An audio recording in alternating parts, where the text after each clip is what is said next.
কিন্তু খুব দ্রুতই এই ভাইরাস ছড়িয়ে পড়তে শুরু করল পুরো চায়না জুড়ে। 2020 সালের শুরুতেই বিশ্ব বুঝতে শুরু করল এটা শুধু একটা রোগ না, এটা একটা বৈশ্বিক সংকট।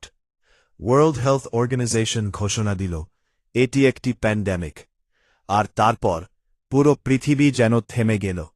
বিমান বন্ধ, সীমান্ত বন্ধ, স্কুল কলেজ অফিস সব বন্ধ।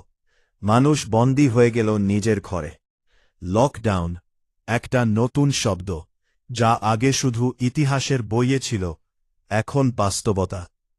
এই ভাইরাস মানুষের ফুসফুসে আঘাত করে, শ্বাস নিতে কষ্ট হয়। হাজার হাজার মানুষ প্রতিদিন মারা যেতে শুরু করল। ইতালি, আমেরিকা, ভারত, বাংলাদেশ কোনো দেশই রেহাই পায়নি। ইতালির হাসপাতালগুলো ভরে গেল রোগীতে। ইউনাইটেড স্টেটস হয়ে উঠল সবচেয়ে আক্রান্ত দেশগুলোর একটি। আর নার্সরা নিজেদের জীবন ঝুঁকিতে ফেলে লড়াই করল।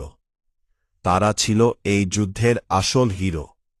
মানুষ তখন বুঝল টাকা, ক্ষমতা কিছুই কাজ করে না যখন পুরো পৃথিবী থেমে যায়। কিন্তু মানুষ হাল ছাড়েনি।